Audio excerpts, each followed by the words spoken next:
Bonjour à tous et bienvenue dans cette nouvelle édition du Grand JT des Territoires sur TV5 Monde et sur vos chaînes locales et régionales de la TNT. Voici tout de suite les titres de l'actualité. Les taxis ralentis par le coronavirus. Les professionnels du secteur sont fortement impactés par le recours au télétravail et la baisse du nombre de courses. Ils se félicitent donc de la fin des restrictions. Reportage à suivre à Saint-Étienne avec TL7, la télévision de la Loire.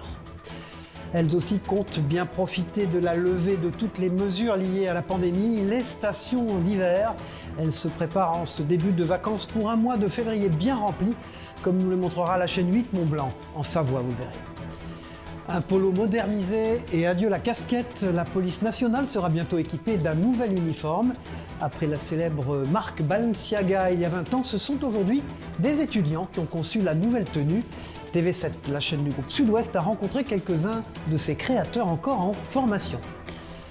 À la fin de ce journal, nous irons à Monaco où s'est tenu un match pour la bonne cause. D'anciennes stars du ballon rond se sont affrontées avec le sourire, vous verrez, pour récolter des fonds dans la lutte contre le virus HIV.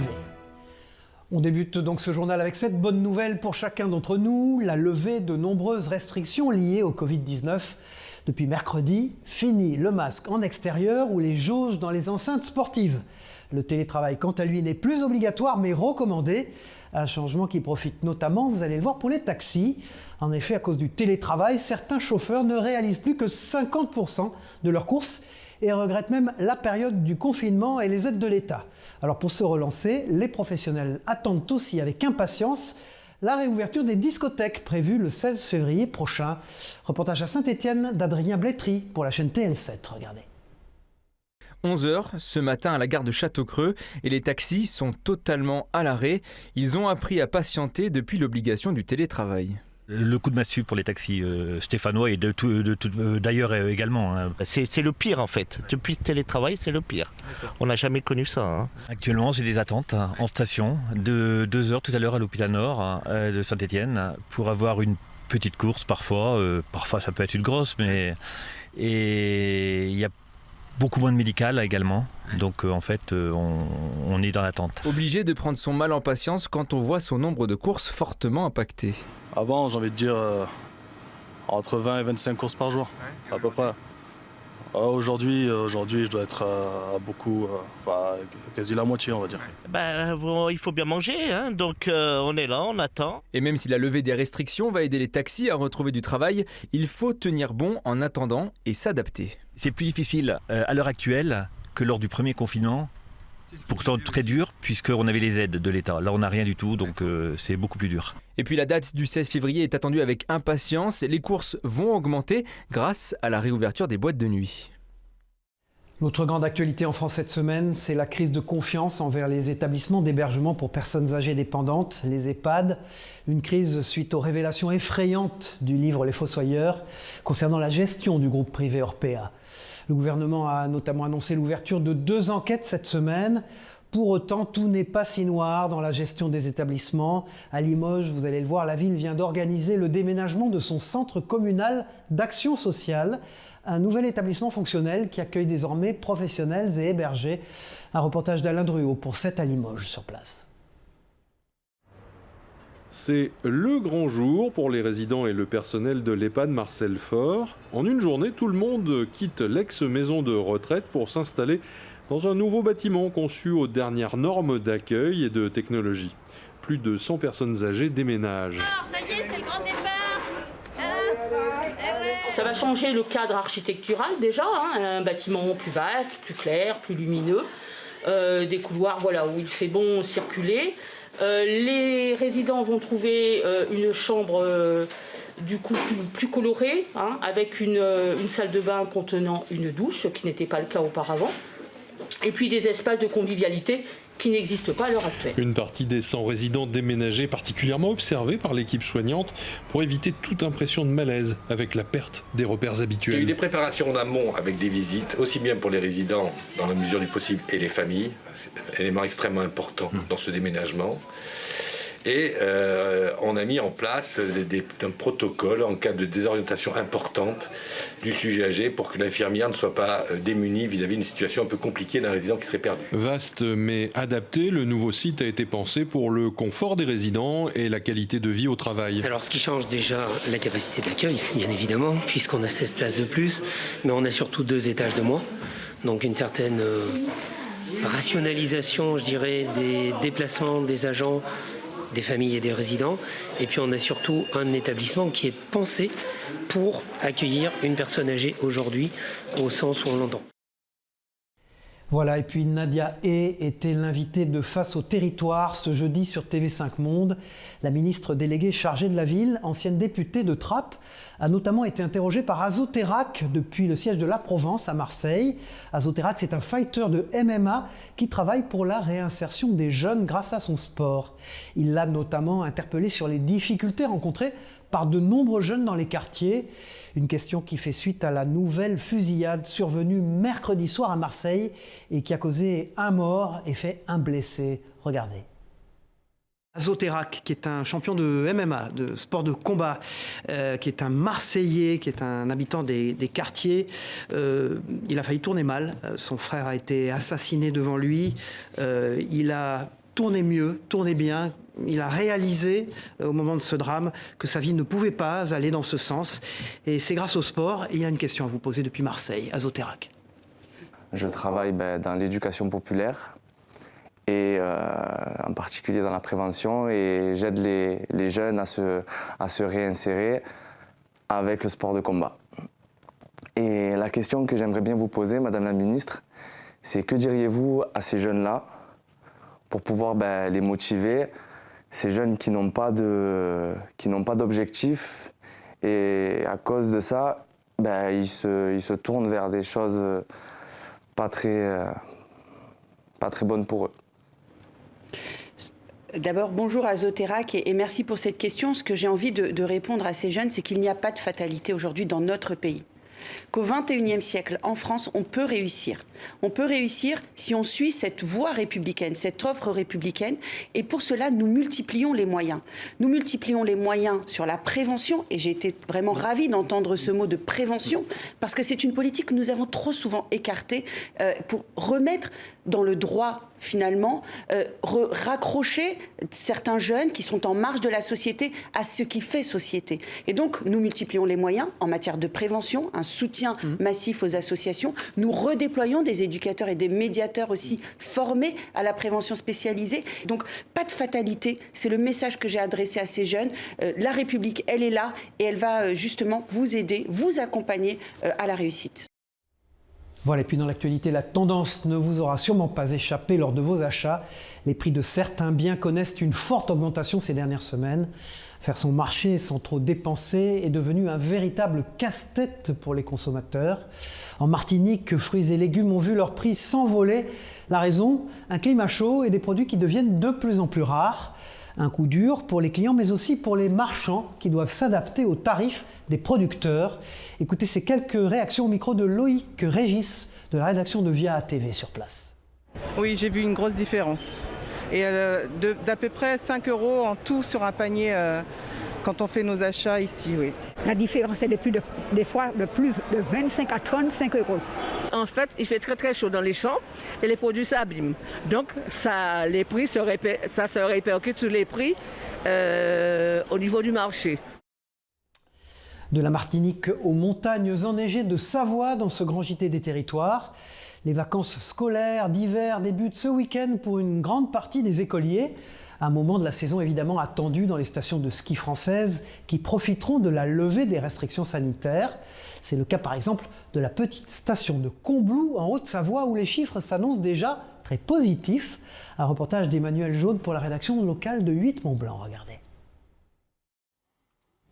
Si les pistes de Combloux se partagent aujourd'hui aisément entre les quelques skieurs présents, l'ambiance va radicalement changer dans quelques jours. Avec le début des vacances d'hiver, les touristes sont attendus en nombre dès ce vendredi 4 février, remplissant presque entièrement les quelques 4100 lits touristiques du village. On va osciller autour de 82% sur la première semaine, 82 à 85. On a encore des réservations de dernière minute qui sont en train de se faire. La situation sanitaire a quand même raccourci le délai de choix des vacances des vacanciers.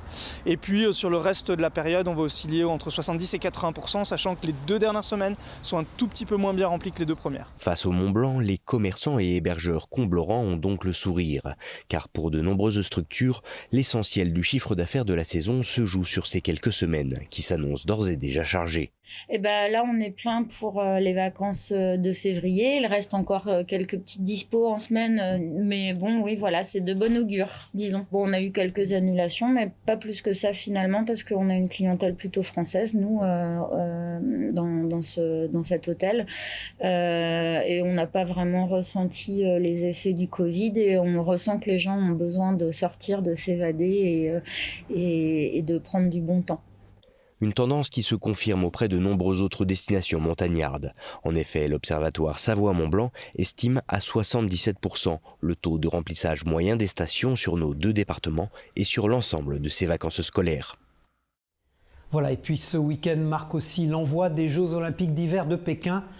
2 semaines de compétition qui verront s'affronter les meilleurs athlètes du monde entier. Mais avant de devenir champion olympique, encore faut-il débuter, faire ses premiers pas sur les skis. Alors pour cela, rien de mieux que quelques pistes vertes sécurisées. Nous nous sommes rendus dans les Vosges, à la station de ski de la Choulte, qui est appréciée des débutants pour son cadre et pour son calme. Reportage en pente douce d'Anaïs Gall pour Vosges Télévisions. Regardez. À 1200 mètres d'altitude, niché au cœur de la forêt vosgienne, il est un petit domaine qui fait le bonheur des débutants. À la station de ski de la Chlourte, pas besoin de faire la queue pour monter sur le télésiège.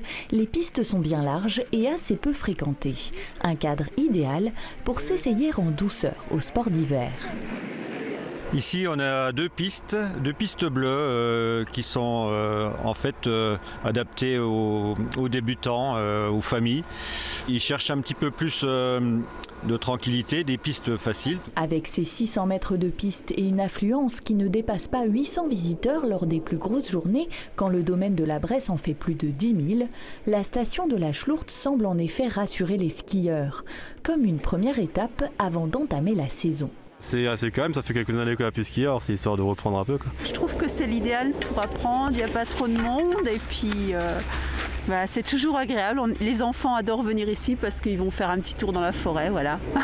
Et c'est aussi ça qui fait l'attractivité du domaine, sa situation géographique. C'est aussi un point de départ pour les randonnées en raquette, le ski de fond, qui est présent du côté des Trois Fours et du côté en allant sur le lac Blanc là-bas. C'est assez prisé par tout ce qui est randonnée nordique, choses comme ça. Sans parler des réaménagements dont le col a fait l'objet depuis 2 ans, avec le nouvel espace de parking et le chalet Tétra 1139, qui sont de vraies plus-values pour l'activité touristique.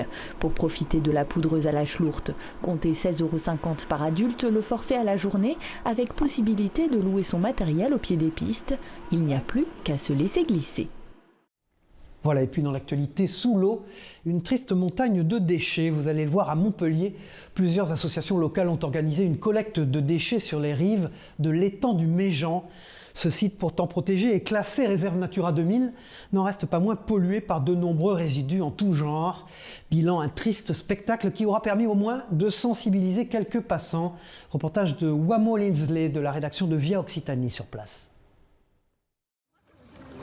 C'est un spectacle de désolation. À Montpellier, une centaine de bénévoles découvrent avec horreur que le Méjean, un étang classé réserve Natura 2000, regorge de déchets. Poubelles, bouteilles de gaz, roues.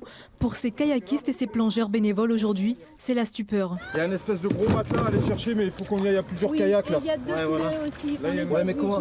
C'est impressionnant.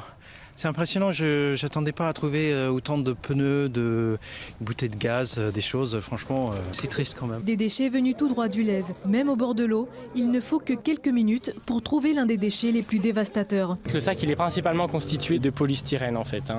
Et c'est vraiment horrible parce que en fait, Ça se démultiplie en des milliards de nanoparticules, donc c'est très polluant. Derrière cette action, Greenpeace, rejoint par 4 autres associations.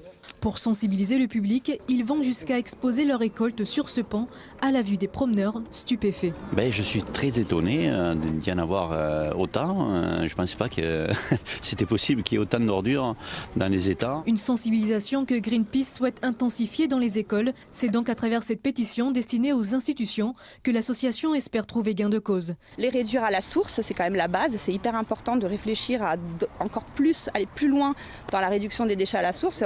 On voit encore aujourd'hui des magasins qui ne demandent pas si on veut un emballage ou pas. Enfin, je veux dire, il y a beaucoup de choses à faire. Une pétition disponible sur le site internet Greenpeace Montpellier. Les opérations de ce type sont appelées à être renouvelées tous les 2 mois dans la ville. Voilà, et puis en Corse, le déploiement de la fibre optique se poursuit dans les territoires ruraux et de montagne. Pour répondre aux questions de la population, les opérateurs n'hésitent pas à se déplacer avec un bus itinérant dans les communes connectées pour renseigner les usagers. À bord du camion, des techniciens répondent aux problèmes rencontrés, parfois lors de l'installation. Exemple dans le village de Parazo, à quelques encablures de l'île Rousse, propos recueillis par Pierre Pasqualini et Noah Teillac de la chaîne locale via Télé Paese. Les problèmes, bien évidemment, ils sont liés souvent à des problèmes d'adressage. C'est-à-dire que dans les communes, il n'y a pas d'adresse, il n'y a pas de voie, il n'y a pas de numéro, rien du tout. Donc c'est un peu compliqué des fois d'arriver à trouver nos propres clients quand l'adressage n'est pas fait. C'est pour ça que la collectivité de Corse s'est lancée dans un programme pour aider les communes à réaliser leur propre adressage avec un numéro, un nom de voie, en plus en favorisant la langue corse et en mettant un point de géolocalisation sur toutes les maisons. On a des micro-entreprises qui travaillent et en télétravail et qui ont besoin de haut débit pour leur facturation, pour leur devis et compagnie. C'est vrai qu'eux, ça va les aider.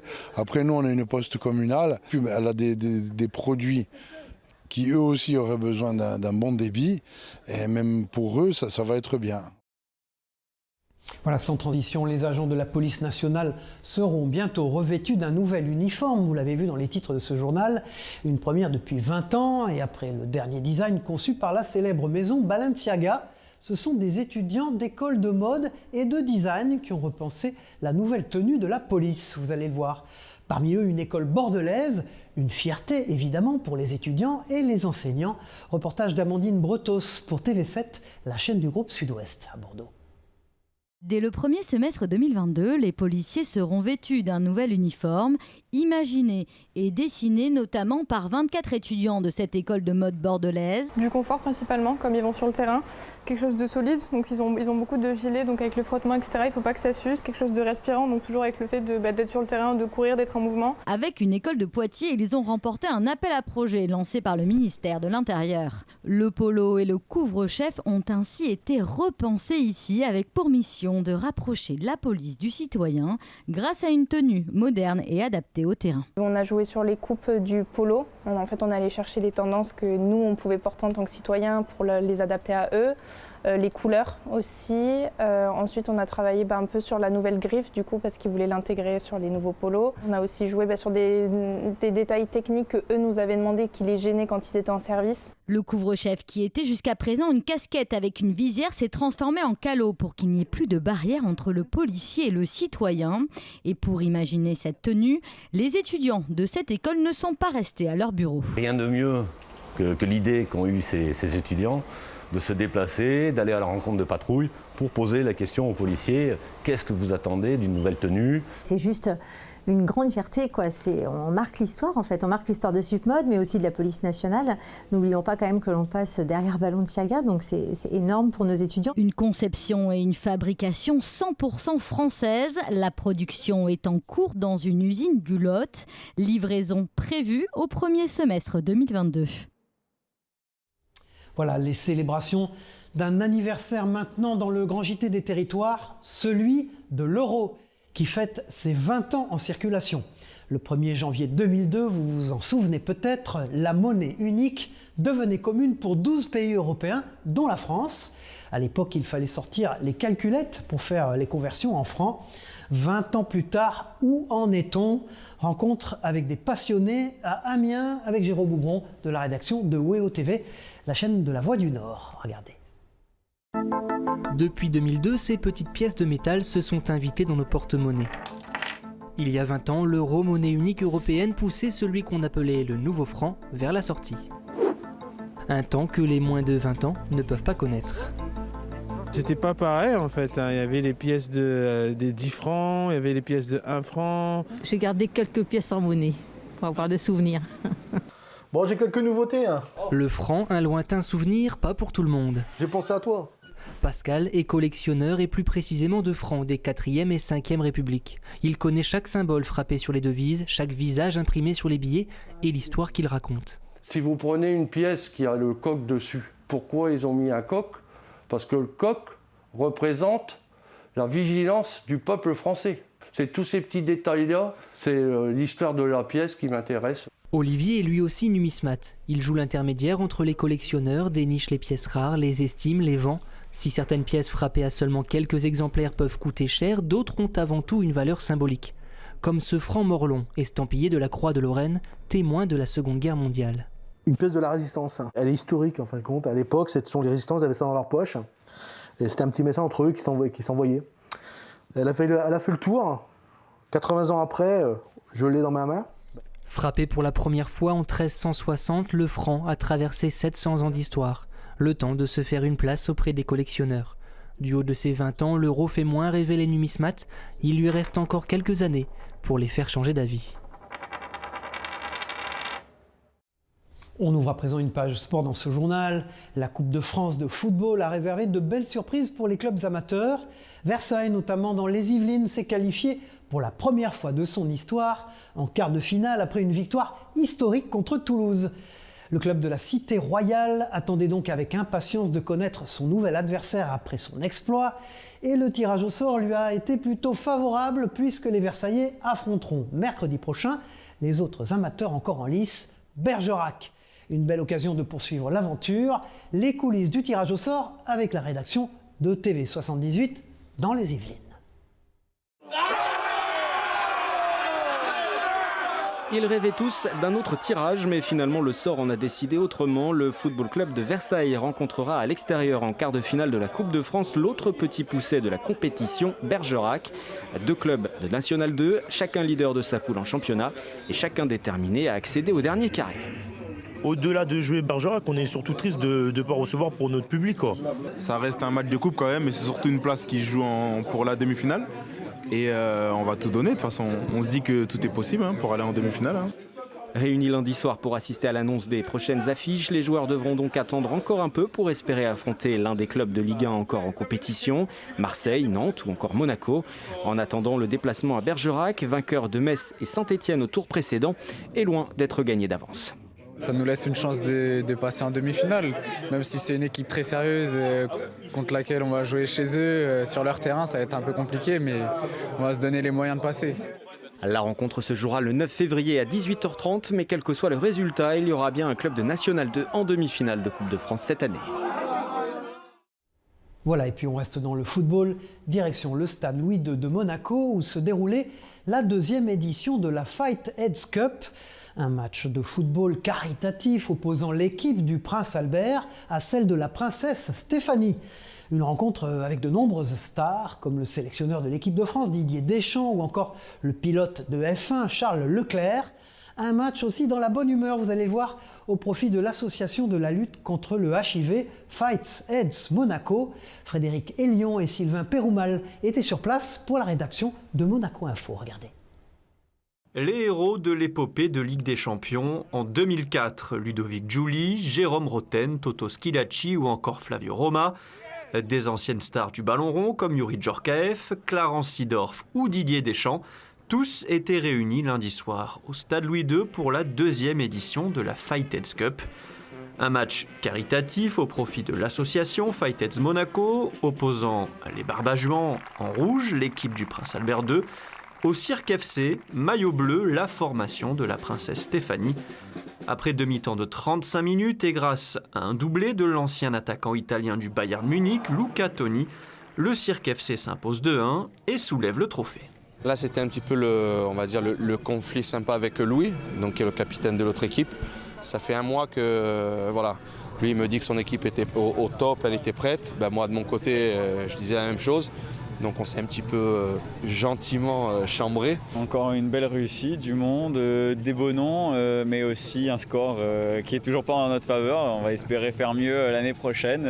C'était top, j'ai pris du plaisir comme d'habitude. Après le talent est toujours pas là, hein. À chaque fois je viens sur un terrain, je m'améliore pas, donc ça c'est dommage. Mais bon, d'un autre côté c'était pour la bonne cause, donc vraiment content d'avoir fait partie de ce match. C'est presque un devoir pour nous de faire des choses bien, et comme ce soir pour Fight Tales avec la princesse Stéphanie. Donc quand on peut donner de son temps et de notre carrière pour des bonnes causes, je pense qu'on aime tous le faire. Et la 3e édition ne sera pas la semaine prochaine, mais l'an prochain, avec encore une fois 2 grands noms du football réunis à Monaco pour la bonne cause. Voilà, sport toujours dans ce journal avec cette initiative originale du club de handball professionnel de Toulouse. Les Phoenix, comme on les appelle là-bas, ont passé une journée dans la peau de salariés de leur partenaire Lidl. Un vie-ma-vie dans la bonne humeur auquel a pu assister Clément Gassi. Écoutez ses réactions au micro de nos confrères de la Dépêche du Midi. C'est la première fois que je suis en train de vraiment faire, de conduire et tout ça, donc c'est génial de voir aussi comment ça se passe ici et comment ils font, c'est très bien. Et puis ça permet aussi aux joueurs de sortir un petit peu de la bulle dans laquelle on vit nous toute l'année au Palais des Sports. Et quand on vient ici voir des travaux peut-être un petit peu plus pénibles où il faut porter les choses, je pense que ça leur fait du bien aussi de se reconnecter à la vraie vie de tous les jours. Voilà, c'est la fin de ce grand JT des territoires. Merci de nous avoir suivis sur vos chaînes locales et régionales de la TNT et sur TV5 Monde. On se retrouve très vite pour une prochaine édition. Au revoir à tous.